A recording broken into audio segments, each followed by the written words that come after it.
Okay, I'd like to talk a little bit today about my girl Rey, and specifically these rumors or theories that she is a clone. And I didn't really care for this rumor at first. I sort of thought of it as cheapening her identity that they have built up in the last two movies. Because again, I liked The Last Jedi. I liked the idea that she comes from nowhere and she's just her own person for her own sake.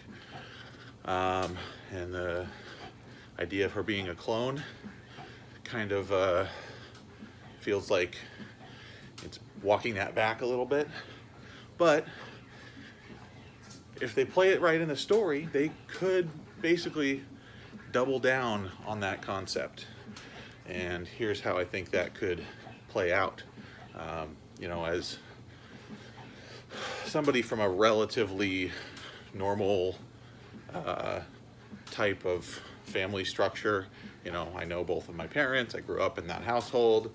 I can take that structure for granted, and I try to keep that in mind when I look at things like the idea of clones and kind of goes into like adoption and foster families and split families, anything like that. I know a lot of people that come from homes like that, and your sense of identity becomes less about your genetic material, and that's kind of where Rey is at. She spent the last movie having to come to the conclusion that who her parents are doesn't matter. And if it doesn't matter who her parents are, then her parents could be a test tube, and she could have dozens and dozens, maybe thousands of brothers and sisters. Well, sisters, I guess. And it really shouldn't matter. It shouldn't take away from that lesson. And I'm having to kind of examine the state of mind that I'm in that gives me kind of a negative reaction to that. So kind of in the same way that I had to, examine maybe some of my first instincts about The Last Jedi, like, I didn't like that she's not part of like a famous Jedi family, or, we didn't get a cool reveal. The whole movie was about subverting expectations and kind of making you examine those expectations. And I liked it after I had taken some time to think about it. And the more I think about it, the more I love it. And the more I think about Rey as a clone, the more I love it. Because that's a theme from the film, from the series, that hasn't been touched on really. Like, it was mentioned once in the original trilogy. Obviously, it's played a pretty heavy part in the prequels, but and then again, kind of touched on barely in Force Awakens. But we do get a hint of Rey as one of many in her little scene in the cave. So she could easily be one of many. So I'm kind of squaring myself with that and trying not to be so resistant to the idea. I kind of liked the idea of her just being like a normal kid that didn't have like a destiny, like some kind of plot behind her. But, that doesn't mean that she can't feel that way. Even if she had, some motive in her creation, a little bit akin to Anakin. He grew up just thinking he's a slave. His mother really didn't give him a lot of background, obviously, on where he came from, because she didn't know. But it didn't play very obvious that young Anakin knew that he was, born of the Force. I think he assumed, or maybe didn't question, that he had some kind of father figure that just disappeared. It's not really touched on in the films, and I'm not super deep into the canon supplemental materials, and I do think of them as supplemental because there are tons of fans that are at my level. Basically, I'm pretty obsessed with the movies, really love the shows. I'm definitely going to be watching the new shows on Disney Plus, but you know, I don't read the books, I don't read the comics, and interviews with the filmmakers are not part of the lore to me. Those are, again, supplemental materials. So little things like Dave Filoni and George Lucas saying that Boba Fett and Jango Fett aren't Mandalorians, just because they said it outside of the material does not mean that it's true within the material. So we have the author's intent argument that we have to kind of deal with. If you get into literary criticism, which I have a little background in, I have taken lots and lots of English classes. I'll just leave it there. But there's a big school of thought that says the author dies, figuratively, when the work is complete. So Dave Filoni arguably still involved, and it's an ongoing piece of material, but there are other authors involved on it, and the only thing that they have any obligation to is the previous material. So with Jon Favreau working on The Mandalorian, and with, you know, he's got Dave Filoni involved pretty heavily, obviously, so he may take Filoni's stance on that, but he's under no obligation to. If Favreau wanted to make Boba Fett the Mandalorian in that series, and that's the big reveal at the end of season 1 or something, that's within canon. That's within the film canon, because that has not been contradicted in the films or directly in the TV show.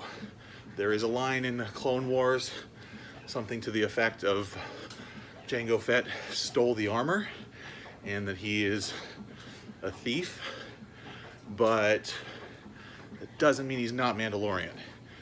He may have grown up in that culture and not earned the right to wear that armor. But anyway, it's just an example, something that Dave Filoni and George Lucas have said outside of the films that may end up being contradicted down the road within the films, because they didn't write it in to the material. So the point with Anakin, at least, compared to Rey, is Anakin, in the material at least, is not aware that he had any kind of special circumstances to his birth. He just grew up thinking he was an ordinary slave kid. And he had that kind of clean slate, and so did Rey. She had like 20 years just growing up on Jakku, or however long she spent on Jakku after she got dropped off, I guess. But she had that time just thinking of herself as a nobody, and yeah, she was sitting there waiting for her parents to come back. But in the material, all we see is her waiting for her parents. And so if she's a clone, that time spent yearning for her parents, that's still real character development on her part. it's not cheapened or taken away by the fact that her parents are actually a, Camino and cloning facility, or whatever we end up getting for that. So I think there's some merit to that theory, and I think if they do it right, JJ is a great filmmaker, and if they do that with, tastefully, it could actually be a pretty cool addition to her story without taking away from the story she's had so far. Now, as far as why she's around, that's what kind of gets me excited, because we get to keep this idea that her parents were nobody, because they could literally be nobody. And we also get to keep that hope that the fan community had, that she was somehow unique or had a purpose. And one of the theories on that going around is that she's a clone created by Palpatine to be a perfect Sith warrior, basically. And that's kind of interesting. It's almost a little bit like Finn's story in that situation. So she's possibly like a failed attempt to create a duplicate or even an amplified version of Anakin Skywalker, Darth Vader, to serve the Sith. And that could be really interesting if they start mixing Force lore with the cloning technology.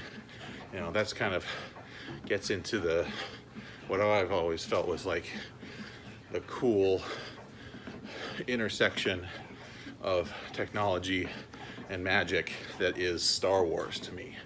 So we got like space wizards with cool laser swords flying around in spaceships and praying their torpedoes into the exhaust port to blow up the Death Star, stuff like that. It's always been a really cool mix to me. That's what I love about Star Wars. So yeah, that's kind of how I'm feeling about Rey as a clone, and wherever she came from is still totally a mystery. Why she was created is still a mystery. And if that's spoiled by these rumors floating around the internet of her being a clone, then there's still plenty of excitement about the movie to be had. So I like those theories that give you a little something, but still arguably create more questions than they answer. So anyway, for anybody wondering about where I'm at health-wise, still holding in the low 340s, and I'm on day 7 of keto, and that is working out pretty well. I'm kind of off of the keto flu. I finally woke up this morning not feeling like I've been sleeping under an elephant. Did not have a mind-splitting headache today, so that's good. And I'm able to keep on my exercise today. This would be fourth video I've actually posted since I started this all again. So again, I'm about going for consistency here. Want to make sure that I have things to talk about. I've got a lot of a lot of support from friends and family, people on my like personal Facebook account. I finally had the nerve to put that up on there, and you know, got a couple likes on there, a couple more views from there.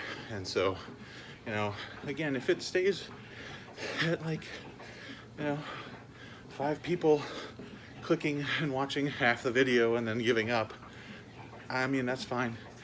I like what I'm doing, and I feel pretty good about just talking and getting my endorphins going, and hopefully making some progress with the weight and the overall health. So if the quality of the video itself, you know, the polished product isn't quite grabbing people, it's not the end of the world to me. But on that being said, you know, if there is anything that might make this more viewable or help more people out, you know, leave me a comment and see what I can do. You know, I got some comments to the effect of, you know, nice theory last time, nothing negative, which feels like a miracle, but that's probably because it's most of my friends that are commenting so far. Once the real internet trolls get a hold of this, then, you know, then we're in for some trouble. But whatever you think about what I'm doing, let me know. I am open to feedback, and I'd love to have something else to talk about besides just my own random thoughts on Star Wars. You know, other topics are welcome too. I have a lot of thoughts about Star Wars because I'm a big fat nerd, but I feel like I can speak intelligently about other things. So if there's anything in the entire nerd sphere, if you want to talk about Harry Potter or Batman, for example, I can cover those topics as well. But or literally anything in life that you have questions about, I'd love to just go let my train of thought run on it. So yeah, throw something in the comments if you're interested. If not, I'll just keep talking to myself here and posting it online like a crazy person. So that's I'm getting close to the end of the workout here. I'll go ahead and keep on going. Again, I feel good. I kind of don't care if people don't like watching this. You don't have to watch it. I feel good. So I'm just gonna keep on keeping on here. And at some point, if there's anything that people want out of this that they're not getting, you can feel free to let me know. But for now, I'm liking the format, and I'm like coming up with some interesting ideas while I've got these endorphins going through my brain. Because honestly, like half that stuff I just said about Rey and Mandalorian and Boba Fett, I just kind of, I've thought about before, but I don't think I've ever said it out loud. So that's where I'm at. You know, canon, supplemental materials don't count as far as Disney's concerned. At least I would put money on it that they will change whatever they feel like from the non-film materials, even if it's stuff from the comics that they said was canon. You know, if it contradicts something that they decide to do later in a movie, I think they'll just do it. And they'll say, oh, well, the comics are, you know, Legends 2.0 now or something. They've done it once. I have no reason to think that they'll do it, won't do it again. So, and as someone who doesn't read a lot of that material, obviously I have no skin in the game on that. I can totally understand when it upsets people that they go against stuff like that. This is from a guy who gasped in the theater watching The Fellowship of the Rings when Aragorn drew his sword for the first time and it wasn't broken. Scandalous! So, yeah, I fully get it. I don't love it when they change things from source material, but the canon comics and books aren't source material to Star Wars. Star Wars, the films, those are the source material. And the books and the comics, those were the adaptations. So in this situation, yeah, that's going to trump whatever they have done in the books. I think they're going to stick to the stories that they want to tell on screen. And if they don't, if they totally stick to the canon materials and never contradict each other, and I'm wrong about that, cool, everybody's happy. Because I'm pretty sure they're still going to tell awesome stories regardless. So, yep, I think I am about ready to call it a day here. Thanks again for tuning in, and let me know what you think. Fat Nerd out.